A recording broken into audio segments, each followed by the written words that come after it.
Her latte had gone cold. Hannah Reeves knew it the way she knew everything quietly without making a scene. She sat in the corner booth of a Seattle cafe coat, still on phone face up on the table. No new messages, no missed calls, nothing. Around her conversations hummed and chairs scraped. A couple nearby laughed at something she couldn't hear. Nobody looked at her directly anymore. They'd moved past curious and straight into pity. 59 minutes.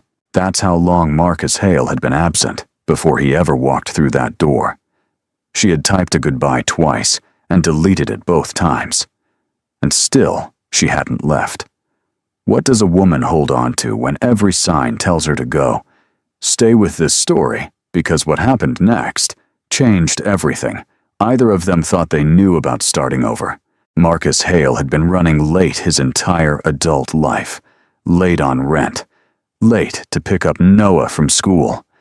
Late to realize that somewhere between the overnight delivery shifts and the grocery runs and the bedtime routines, he had stopped existing as a person and become only a function. A father. A provider. A man who filled in the gaps. Tonight was supposed to be different. He'd ironed the blue shirt. Actually ironed it. Not just smoothed it with his palms the way he did on mornings when Noah needed to be at school in 10 minutes, and there was still no clean cereal bowl. He'd confirmed the reservation at the cafe 3 days in advance. He'd even charged his phone something he rarely remembered to do before a shift, because tonight wasn't a shift. Tonight was a date. His first in more than 2 years. Her name was Hannah Reeves. He'd matched with her on an app he'd downloaded on a slow Tuesday when Noah was asleep, and the apartment felt too quiet in the way only single-parent apartments do. That particular silence that isn't restful, just empty. He almost deleted the app without sending a single message. But he'd read her profile twice. She listed her job as a freelance book editor. Her photos were understated. And her one-line bio read, "Looking for someone who means what they say." He didn't know why that hit him the way it did, but he typed a message before he could talk himself out of it. 3 weeks of conversation followed. Not small talk, actual conversation. The kind where you say something that reveals too much, and then lie awake, wondering if you said too much. Hannah was sharp and careful in the way people are when they've been burned, before choosing her words, the way someone picks their footing on ice. Deliberate, never quite fully trusting the surface. But she kept showing up. Every night another message. And Marcus kept showing up too. Usually after Noah was asleep typing in the blue light of his kitchen. He hadn't meant it as anything. Just honesty. She always wrote back. He still didn't know exactly why that mattered to him as much as it did. But it did. Tonight was supposed to answer all the questions 3 weeks of texting couldn't. He was buttoning the blue shirt when he heard it. Not a cry, exactly, more like a sound that precedes crying, a caught breath from down the hall. Marcus set down his collar and walked to Noah's room. His son was on the bed, knees pulled to his chest, the tablet dark on the floor beside him. Noah was 7 years old and small for his age, with his mother's dark eyes, and Marcus's tendency to go silent when something was wrong. He'd been doing well lately, better than the months right after his mother left, when the school counselor started using phrases like separation anxiety and behavioral support plan. Lately, he laughed more. Lately, he slept through the night. Tonight, he was not laughing. "Hey." Marcus sat on the edge of the bed. "What happened?" Noah didn't answer right away. He pointed at the tablet on the floor. Marcus picked it up. The screen had gone dark, but the last open video was still queued. He pressed play for 2 seconds. A dashcam clip. A car running a red light. A collision. He turned it off. "Buddy," Marcus said carefully, "it's a video. Nobody we know. People drive to places," Noah said, "and then they don't come back." Marcus understood immediately. Not the words, the architecture behind the words. The way a 7-year-old mind drew a straight line from a dashcam video to his mother's car, pulling out of the driveway on a Tuesday morning 14 months ago and never returning. Noah had been in school that day. He didn't see it happen. But children absorb things differently than adults. They don't need to witness an ending to understand that endings exist. "I'm coming back," Marcus said. "You're going out." "I'll be back before midnight. Mrs. Patterson is coming to stay with you." "I don't want Mrs. Patterson." Noah's voice cracked on the last word.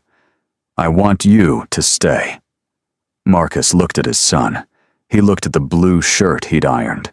He thought about Hannah sitting in a cafe 35 minutes across town in Friday night traffic, checking her phone, wondering where he was.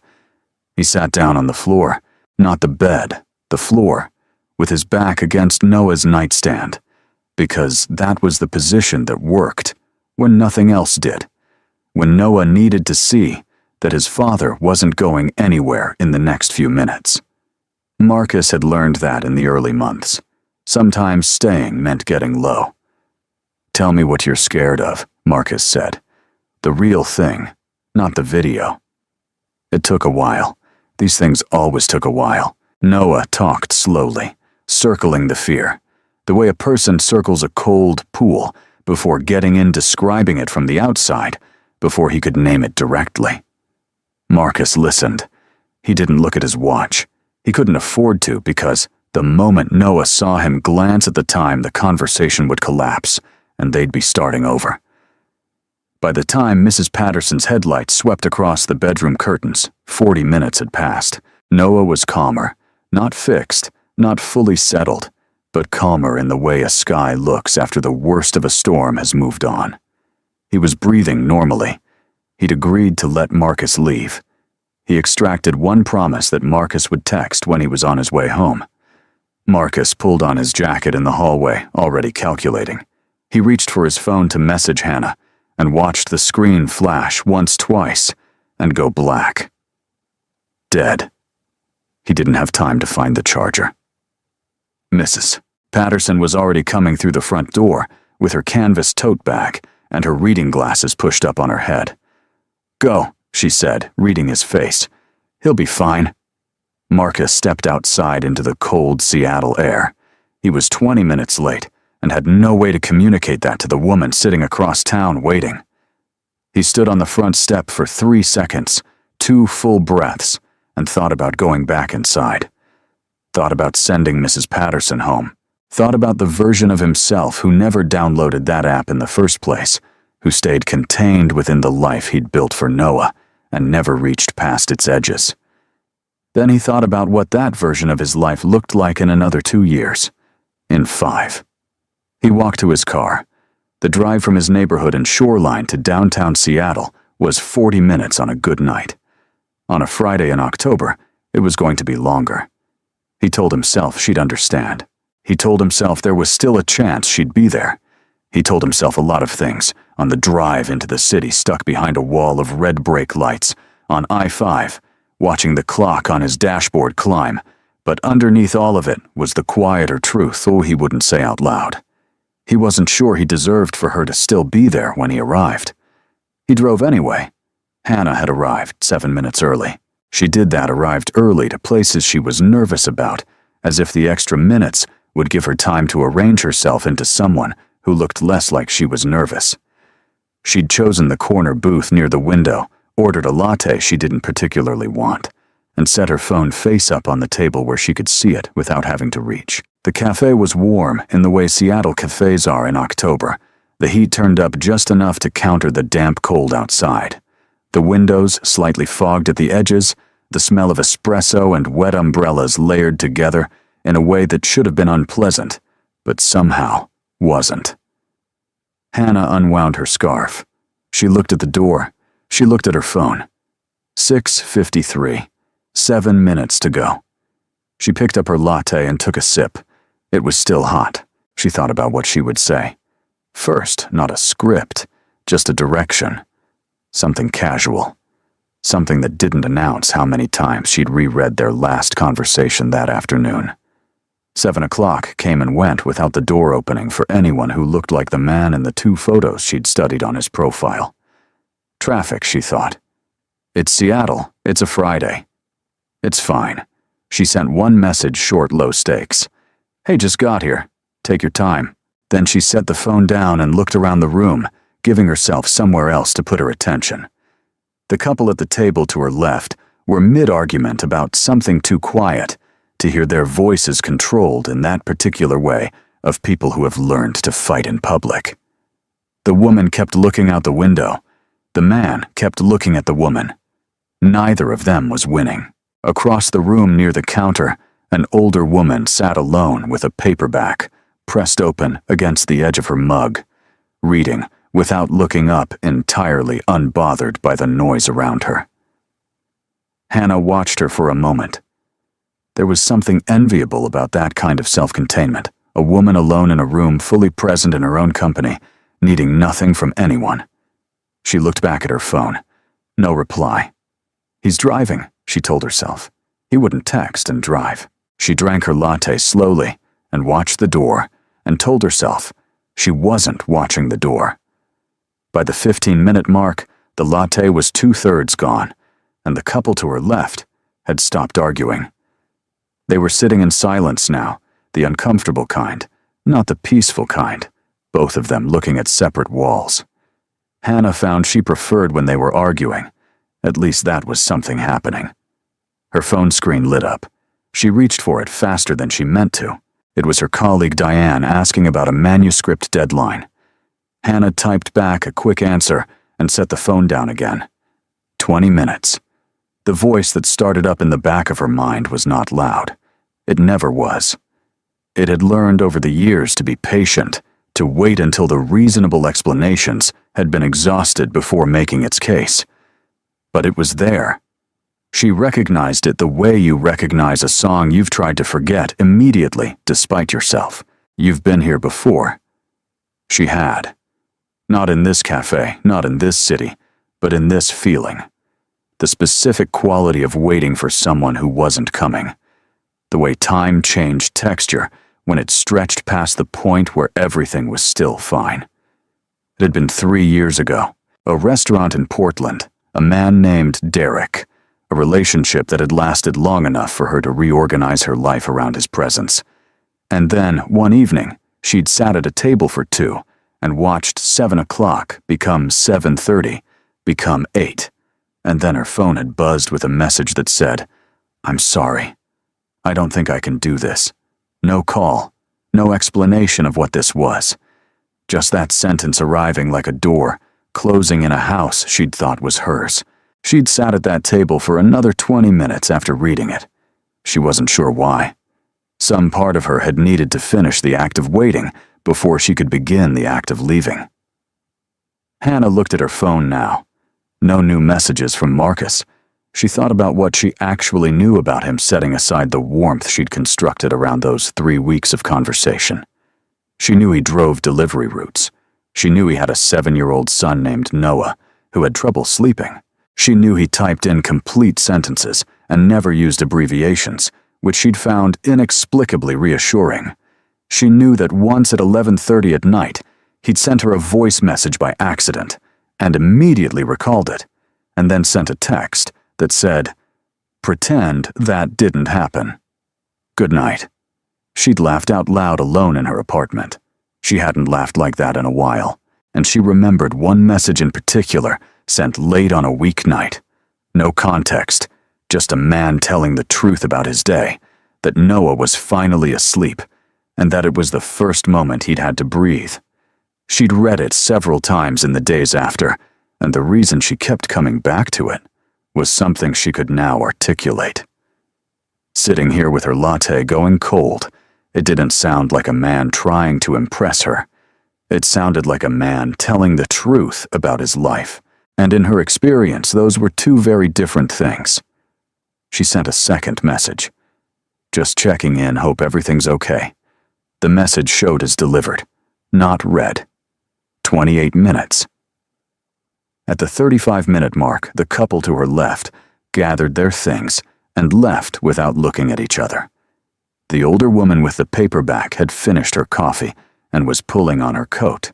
The cafe was thinning out the dinner rush, settling into the quieter rhythm of people who came to stay, rather than people who came to meet someone.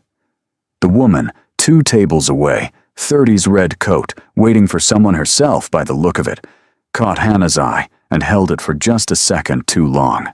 The expression on her face was not unkind. That almost made it worse. Hannah looked away first. A server came by to collect the couple's cups and asked if Hannah wanted anything else. She ordered a glass of water. Not because she was thirsty. Because ordering something meant she had a reason to still be sitting there, a transaction that justified her presence at this table, in this room, in this particular arrangement of hoping. The water arrived. She wrapped both hands around the glass and stared at the door. 40 minutes. 45. She thought about Noah, the child Marcus had described in fragments, across 3 weeks of late-night messages. A quiet kid who liked building things and got nervous in crowds. A kid who'd had a hard year. A kid whose mother had left in a way that left no room for explanation. And there it was, the thought she'd been circling for the last 10 minutes, the one she'd been trying not to land on. What if Noah is just the story he tells? What if the careful vulnerability, the honesty about his son, the way he'd never once oversold himself? What if all of it was just a more sophisticated version of what people did when they wanted someone to lower their guard? She'd been fooled by sincerity before. Sincerity was easy to perform. It cost nothing. Maybe I read him wrong. The thought didn't arrive with anger. That would have been easier to manage. It arrived quietly the way doubt always did, not as an accusation, but as a reasonable possibility, a gentle suggestion that she had once again mistaken effort for character and proximity for connection. She picked up her phone, opened the message thread with Marcus, scrolled up through 3 weeks of conversation, the long exchanges, the small observations, the accidental voice message, and the pretend that didn't happen that followed. She read it with different eyes now, looking for the seam, looking for the place where the performance had started. She couldn't find it. But she knew that didn't mean it wasn't there. Her thumbs moved across the screen. She typed, "I think tonight isn't the right time. Take care of yourself." Her finger hovered over the send button. 50 minutes. She read the message back once, then she deleted it. Not because she was certain he was coming. She wasn't. Not because she'd convinced herself there was an innocent explanation she'd run out of those around the 40-minute mark. She deleted it because she recognized what she was actually doing. She was making a preemptive exit, retreating before the outcome was confirmed, so that she could tell herself she'd chosen to leave rather than been left. It was something she'd perfected over the years, the controlled withdrawal, the clean departure that hurt less than the messy truth. She was tired of that move. She set the phone face down on the table. She looked out the window at the wet street, the headlights streaking through the rain, the ordinary Friday night, of a city that didn't know or care what was happening inside this particular cafe booth. She made a decision not to keep hoping exactly, but to stop engineering her own exit. Whatever was happening, she would let it finish. She turned her phone back over. She waited. In his car, Marcus wasn't moving. He'd been stopped on the same block of Fifth Avenue for 11 minutes, the dashboard clock advancing with the particular cruelty of clocks in traffic, the city grid locked up in every direction. His phone was dead on the seat beside him, useless. The radio was playing something he couldn't hear over the sound of his own thinking. He'd done the math so many times, it had stopped being math and become something closer to punishment. He was at least 15 minutes from the cafe, probably more. She'd been waiting close to 50 minutes now. He'd given her no explanation, no warning, no signal of any kind that he was still on his way. Just silence, which was the one thing he'd promised himself he would never make her feel after 3 weeks of conversation that had felt to him like something rare. She's already gone, he thought. You knew this was going to happen. And beneath that quieter, this is why you don't do this. This is what it looks like when you try. A gap opened in traffic. He accelerated. Back in the cafe, the 59th minute arrived without ceremony. The redcoat woman 2 tables over had left. The older woman with the paperback was long gone. The server who'd brought Hannah's water was now wiping down the table where the arguing couple used to sit, and the sound of the cloth moving across the surface was somehow the loneliest sound in the room. Hannah sat with her hands flat on the table, not touching her water, not looking at her phone. The glass of water had developed a ring of condensation on the wooden table. She stared at it. She thought with a clarity that felt almost clinical that she was not angry. She'd expected anger. She'd had anger ready. But what she actually felt was something closer to exhaustion, the specific fatigue of a person who has held a door open for a long time and finally accepted that no one is coming through it. She thought about the question she'd been avoiding all evening, the one that wasn't really about Marcus at all. Is there still a version of me that can do this? Not just wait for this specific man in this specific cafe, but the whole undertaking. The willingness to be known. The risk of being wrong about someone again and surviving it again. She'd done it once before. It had cost her more than she'd expected, and she'd rebuilt herself slowly and quietly, and she'd gotten good at the life she'd made alone. She picked up her coat from the seat beside her and laid it across her lap. She reached for her bag on the floor. Standing up felt like something final. She didn't rush it. One hand on the strap of her bag, she rose from the booth, and for a moment, she just stood there, not ready to commit to leaving, not willing to sit back down. Some stubborn, wordless part of her still standing in the gap between what she'd hoped for and what appeared to be true. She took a breath. She moved toward the door. Her hand closed around the door handle, cold brass, solid in a way the rest of the evening hadn't been, and she pulled. The door swung inward instead of out. Hannah stepped back by instinct, and Marcus came through the opening at something between a walk and a run. Breathing hard, his blue shirt untucked on one side, his hair flattened by rain in a way that suggested he'd covered at least a block on foot. He nearly collided with her. He didn't. For a moment, neither of them moved. He looked at her coat over her arm, her bag on her shoulder, her hand still raised from where it had been gripping the door handle. He understood immediately what he had walked into. The understanding moved across his face without trying to hide itself. Hannah? His voice was uneven from the running. She stood where she was. She didn't step forward, and she didn't step back. She just looked at him. This man she had built 3 weeks of careful hope around, now standing in front of her damp and breathless, and exactly 59 minutes late. And she felt something she hadn't expected to feel, which was nothing like anger. It was more like relief, and she didn't entirely trust it. Marcus didn't launch into explanation. He didn't hold up a hand or start a sentence with "listen" or let me explain all the things she'd braced for. He just said quietly, I know it's too late." Hannah looked at him for a long moment. The cafe hummed behind her. Rain tapped against the window glass. "Are you okay?" she asked. He blinked. Of all the things she might have said, that was apparently not one he'd prepared for. She watched something shift in his expression.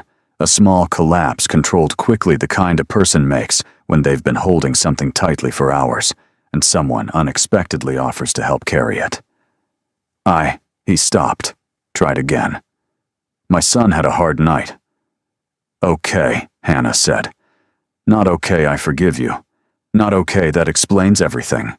Just okay, an opening, a small one enough to walk through if he wanted to. He wanted to." They didn't go back to her original booth. That table still had her cold latte on it, and returning to it felt too much like pretending the evening had gone differently than it had. Instead, they settled into the 2 chairs near the front window, the ones that faced the street, a small table between them, close enough to the door that the draft still carried a trace of outside air. Marcus ordered a coffee he didn't touch. Hannah kept her water glass. The server, to her credit, asked no questions. He told her about Noah, slowly. Not the way someone tells a story they've rehearsed, but the way someone tells a thing they've never said out loud before, finding the shape of it as they went. He described coming home to find his son on the bed, knees to his chest, the tablet on the floor. He described sitting with his back against the nightstand for 40 minutes, because that was the position that worked, had always worked, since the months right after Noah's mother left, and the school sent home a letter with words Marcus had to look up afterward. He told her about the drive into the city with his phone dead on the seat and the traffic locked up on Fifth Avenue, and the math he'd kept doing in his head, the kind of math that was really just a way of deciding whether he deserved to keep going. Hannah listened without interrupting. She'd spent her professional life listening to other people's stories, learning to hear what sat underneath the words someone chose. The hesitations, the places where a narrator skipped ahead because going slowly hurt too much. Marcus wasn't skipping. He was going slowly through all of it, and it cost him something visible. "I don't know how to do both things," he said finally. He wasn't looking at her. He was looking at his untouched coffee, both hands around the mug. Be what Noah needs, and be someone who's worth showing up for. I think I've been telling myself those two things could coexist, but tonight... He stopped. Tonight felt like proof that they can't. The cafe was quiet around them. Outside, a car moved through the wet street headlights, dragging light across the window glass and then releasing it. Hannah set down her water glass. She'd been thinking while he talked about how to say what she wanted to say, not to absolve him, not to argue, just to tell him something true in return. That felt like the only currency the evening had left. 3 years ago, she said, I sat at a table in a restaurant in Portland for almost 2 hours waiting for someone who wasn't going to come. She watched Marcus look up. He didn't call. He sent one text, and the text said, he didn't think he could do it. That was all I got. No reason, no conversation. Just the decision handed to me through a screen. Marcus didn't say anything. He was listening the way she'd been listening to him, with his full attention, not preparing his response. I stayed at the table for another 20 minutes after I read it, Hannah continued. I don't know why. I think I needed the act of waiting to be finished before I could start something else. She looked at her hands. Tonight when you weren't here, I kept trying to find the version of you that would make that make sense. The version who was using his son as a cover story. The version who decided I wasn't worth the effort. I was looking for the seam. She met his eyes. I couldn't find it. And I've gotten very good at finding seams. Marcus absorbed that. He understood what she was telling him, not just the content of it, but the weight of the admission. That she'd looked for reasons to distrust him and come up empty. That this was for her, its own kind of vulnerability. I'm sorry you had to make that calculation, he said. I'm sorry you had to do the math on the freeway, she said. It wasn't absolution for either of them. It wasn't the clean resolution of a misunderstanding neatly explained and forgiven. It was something more complicated and more honest than that two people sitting with the actual facts of each other's lives, without the buffer of a screen, deciding whether those facts were something they could be present for. The server came by, and without being asked, brought a fresh latte. She set it in front of Hannah without a word and left. Hannah looked at it. The warmth from the mug reached her hands across the table. Tell me something about Noah, she said. Something good. Marcus looked at her for a moment, recalibrating. Then something in his face eased, not all the way, but enough. He builds things, Marcus said, out of whatever's around. Paper clips, cardboard, the little plastic rings from milk jugs. He built a suspension bridge out of rubber bands last month that actually held weight. I put a can of soup on it. He almost smiled. It held. Hannah wrapped her hands around the fresh latte. How much does a can of soup weigh? About 14 ounces. He looked it up to make sure it counted. This time she smiled. It arrived without announcement, a real one, not the careful managed expression she'd been producing for the last hour when the server checked on her. Marcus saw it, and something in his posture changed the way a room changes when a window is finally opened. They talked. Not to impress each other, that particular pressure had been exhausted by the evening. They talk the way people talk when the performance has been stripped away, and what's left is just two people, their actual histories, and whatever they're willing to do with the time they have. At some point, Marcus said, "I should have found a way to reach you. A payphone. Borrowed someone's phone at the gas station. Something." "Yes," Hannah agreed. "You should have." He nodded, not defensive, just accepting it.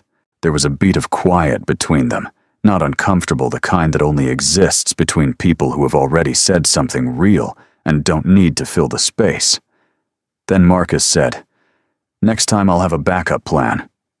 The phrase "next time" sat between them, neither of them acknowledging it directly, both of them aware it was there.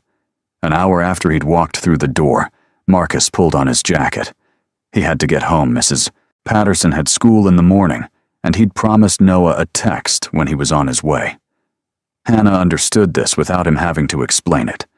By now, she was beginning to understand that Noah was not a complication in Marcus's life, but the center of it, and that any person who wanted to be near Marcus would need to understand what it meant to orbit that center. She was still working out whether she was that kind of person. But she was, she realized, still here, still at the table, and that was its own kind of answer. At the door, the same door she'd been walking out of an hour ago, Marcus turned back. "Noah's never asked to meet anyone," he said carefully. "I've never asked him to, but—" He stopped choosing the words. "Maybe sometime, down the road, if this becomes a thing." It was not a smooth delivery. He knew it. She could tell by the way he looked at her, after saying it braced for something. Hannah thought about the right way to answer the measured non-committal response that protected both of them, kept things appropriately tentative, made no promises the future hadn't ratified yet. "Ask me again in a month," she said. "I'll probably still be interested." He nodded once. Then he pushed open the door and walked out into the Seattle night. Hannah sat back down. She didn't know why. She could have left. She had her coat, her bag, everything she'd come with. But she sat back in the chair by the window and wrapped both hands around the latte the server had brought her and looked out at the wet street. Marcus's car was still visible for a moment, pulling away from the curb. The taillights caught the rain and turned it briefly red. Then he turned the corner and the light disappeared. She thought about what she'd said at the table. "I couldn't find the seam." She thought about how many people she'd said that about and been wrong. She thought about the possibility that she was being wrong about this one, too. She picked up the latte. It was still warm. Maybe she thought. But maybe is more than I walked in with. Outside, the city kept going, indifferent, ordinary, continuous. Inside the cafe, Hannah Reeves sat alone at a table near the window, not waiting for anything, not performing. Anything, just present. Just finishing a drink that someone had thought to bring her without being asked. It was, she decided, a reasonable place to start. Sometimes, the person who makes you wait the longest is the one carrying the truest story. And sometimes, the perfect first date doesn't start on time. It starts the moment two people are finally honest with each other.